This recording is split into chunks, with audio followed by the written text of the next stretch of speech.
Assalamualaikum warahmatullahi wabarakatuh. Alhamdulillahi rabbil alamin. Wabihi nasta'inu ala umurid dunya waddin. Assalatu wassalamu ala ashrafil anbiya'i wal mursalin Sayyidina wa maulana Muhammadin. Amma ba'du. Pemirsa, sahabat Remas Baitul Ilmin, dan juga para penonton yang dirahmati Allah.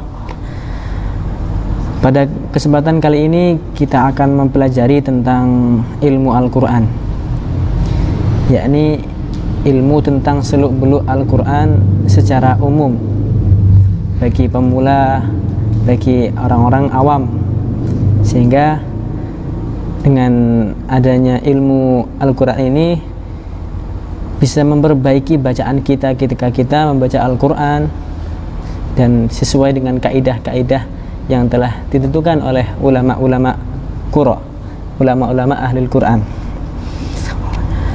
Pada kesempatan kali ini saya akan menjelaskan apa yang dimaksud tentang tajwid. Pengertian ilmu tajwid. Tajwid merupakan bentuk masdar dari fi'il madhi jawwada. Jawwada yujawwidu tajwidan, yang berarti membaguskan, menyempurnakan, dan memantapkan. Sedangkan menurut istilah, ilmu tajwid adalah ilmu untuk mengetahui bagaimana cara memenuhkan atau memberikan hak huruf dan mustahaknya, baik yang berkaitan dengan sifat mad sebagainya seperti tarkik dan tafkhim dan selain keduanya. Yang dimaksud dengan ilmu tajwid bisa dikatakan ilmu pengetahuan tentang kaidah serta cara-cara membaca Al-Quran dengan mengeluarkan huruf dari makhrajnya serta memberi hak dan mustahaknya. Jadi memberikan hak-hak setiap huruf, setiap hukum ketika dalam membaca Al-Quran. Yang kedua, tujuan mempelajari ilmu tajwid.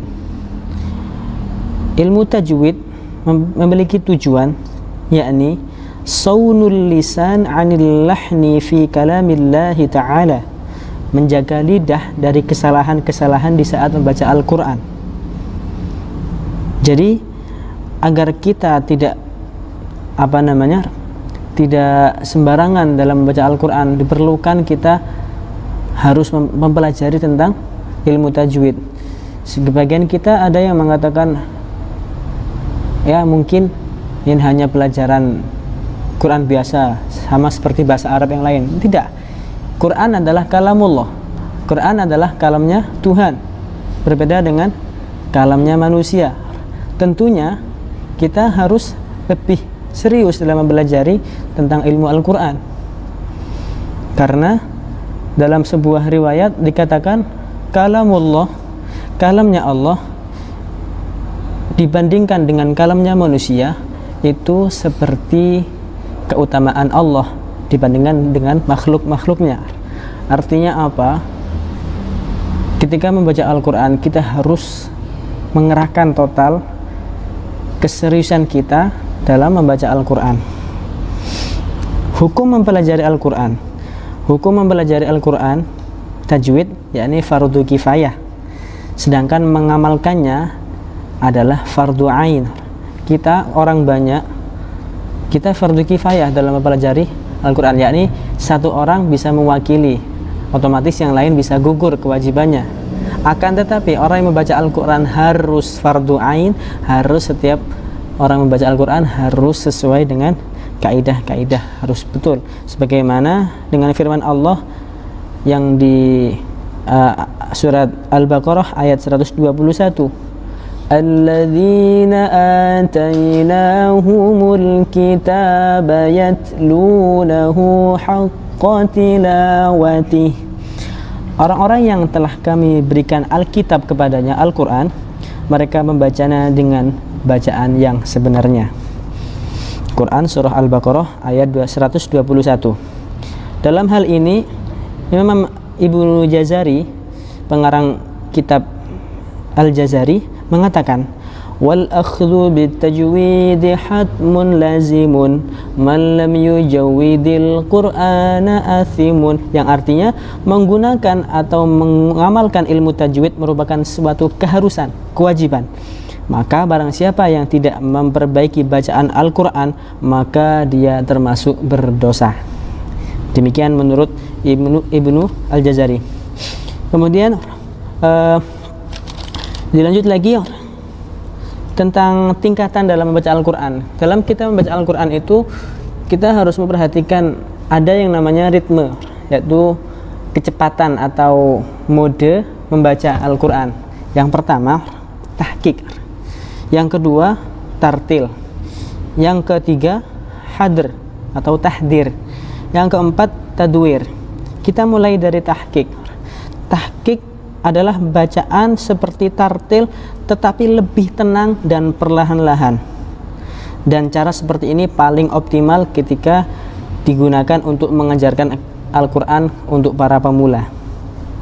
Contoh bacaan tahqiq seperti ini: A'udzu billahi minasy syaithanir rajim. Bismillahirrahmanirrahim. Alhamdulillahi rabbil alamin. Demikian bacaan tahqiq. Kemudian bacaan tartil. Tartil ini sesuai dengan surat Al-Muzammil, ada ayat yang mengatakan warattilil qur'ana tartila, dan bacalah Al-Quran dengan tartil. Tartil ini di atasnya di bawahnya tahqiq, artinya dia lebih sedikit lebih cepat tetapi tetap lambat.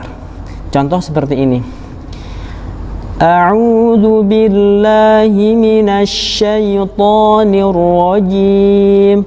Bismillahirrahmanirrahim. Alhamdulillahi rabbil alamin. Bacaan tartil dalam definisinya yakni bacaan yang perlahan-lahan dan jelas, mengeluarkan setiap huruf di makhrajnya, menerapkan sifat-sifatnya serta memberikan hak huruf pada mustahaknya. Kemudian lanjut lagi mode yang ketiga. Setelah tahqiq, tartil, yang ketiga adalah tadwir.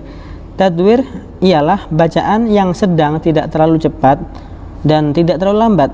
Jadi antara tartil dan hadr. Ini juga bacaan yang bagus, lebih cepat daripada tartil. Contoh: A'udzu billahi minasy syaithanir rajim. Bismillahirrahmanirrahim. Alhamdulillahi rabbil alamin. Demikian bacaan tadwir. Kemudian lanjut lagi yang keempat, yakni yang fast atau cepat, yakni hadr atau tahdir.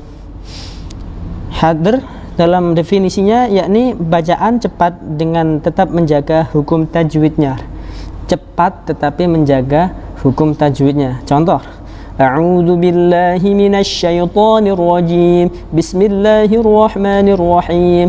Alhamdulillahi rabbil alamin. Arrahmanir rahim. Maliki yaumiddin. Iyyaka na'budu wa iyyaka nasta'in. Demikian. Di antara 4 mode tadi dalam membaca Al-Quran, yang paling disukai Allah adalah bacaan yang tartil. Jadi tidak terlalu lambat, tidak terlalu cepat. Artinya sedang-sedang, ya. Seperti yang diturunkan seperti firman Allah dalam surat Al-Muzammil, Auzid alaihi warattilil qur'ana tartila. Auzid alaihi warattilil qur'ana tartila. Dalam surat Al-Muzammil ayat 3. Kemudian kita lanjut pada hukum nun mati dan tanwin. Pengertian nun mati dan tanwin, nun sukun adalah huruf yang bertanda sukun. Nun yang bertanda sukun, yakni nun mati. Nun sukun dikenal juga dengan sebutan tadi, nun mati. Tanwin menurut bahasa adalah at-taswid, ya artinya suara. Sedangkan menurut istilah, at-tanwinu huwa nunun sakinatun talhaqu ajral ismi lafdun la khatton. Di sini ada perbedaan. Perbedaan dari nun mati dan tanwin. Kalau nun mati itu adalah sebuah huruf nun yang ada harokat sukunnya, sedangkan tanwin adalah harokat yang double kalau bahasa kita, seperti dhammah kemudian ditambahi lagi satu garis jadi dhammatain. Ada kasroh kemudian tambahi lagi garis menjadi kasrotain. Ada fathah kemudian ada lagi garis, dua garis berarti fathatain, tetapi bunyinya sama dengan nun mati. Kemudian dalam pembagian hukum nun mati dan tanwin, jika bertemu nun mati atau tanwin jika bertemu dengan huruf hijaiyah selain huruf alif, yakni yang ada 28 huruf, maka akan menimbulkan 4 hukum bacaan. Yang pertama, idhar, halki, jelas. Yang kedua, idgham. Yang ketiga, iklab. Yang keempat, ikhfa. Pada kesempatan kali ini saya menjelaskan tentang apa itu idhar. Kemudian yang idgham, iklab dan ikhfa akan dilanjutkan pada pertemuan berikutnya. Idhar menurut bahasa adalah al-bayan, yakni jelas atau tampak. Menurut istilah, idhar adalah ikhraju kullu harfin min makhrajihi min ghairi ghunnatin fil harfil muzhar, mengeluarkan setiap huruf dari makhrajnya tanpa memakai dengung pada huruf yang diidharkan. Contoh seperti ini. Kita ambil ayat, langsung ambil ayat. Inni lakum rasulun amin. Rasulun amin, bukan rasulun amin, tetapi rasulun amin. Contohnya seperti itu.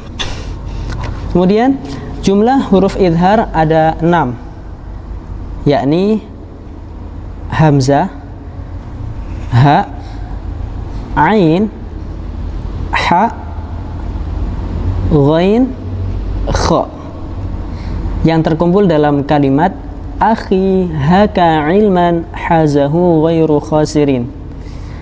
Pepatah Arab mengatakan akhi haka ilman hazahu ghairu khasirin, yang artinya saudaraku, inilah ilmu, orang yang memilikinya tidak akan rugi.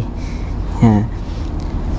Dalam kalimat itu sudah terkumpul 6 huruf idhar. Yang pertama akhir, hamzah, haka, ha, ilman, ain, hazahu, ha, ghairu, ghain, khasirin, kha. Ya. Contoh dari idhar, huruf idhar yang huruf hamzah, nun mati atau tanwin bertemu dengan hamzah adalah man amana. Contoh, innalladzina amanu walladzina hadu wan nasara wassabiina man amana billah, bukan man amana billah, tetapi man amana billah. Atau lebih singkatnya ada di ayat yang lain, siratal ladzina an'amta. Nah, kemudian huruf yang kedua, huruf ha. Huruf ha seperti dalam ayat In huwa illa wahyun yuha.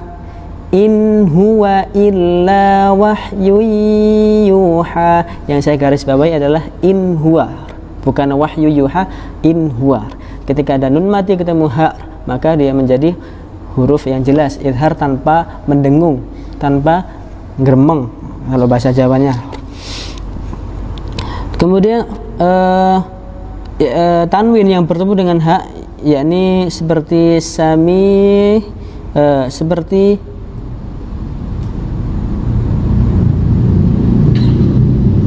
lanjut ke huruf berikutnya, yakni setelah hamzah ha, kemudian yang ketiga ain. Huruf ain seperti contoh maka naliya min ilmin, maka naliya min ilmin, min ilmin, bukan min ilmin. Nah, kemudian huruf berikutnya yakni huruf ha, seperti pada ayat wa kanu yanhituna minal jibali buyutan aminin. Yanhituna, yanhituna, bukan yanhituna. Nah, lanjut lagi huruf berikutnya yakni huruf ghain. Huruf ghain seperti pada ayat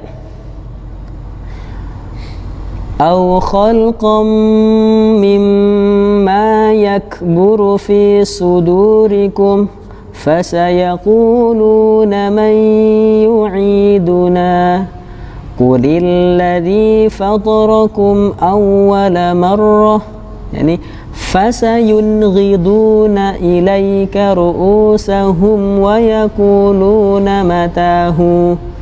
Fasayunghiduna, fasayunghiduna. Ya, atau contoh ayat yang lain wa naza'na ma fi sudurihim min ghillin, tanpa diberi gunnah.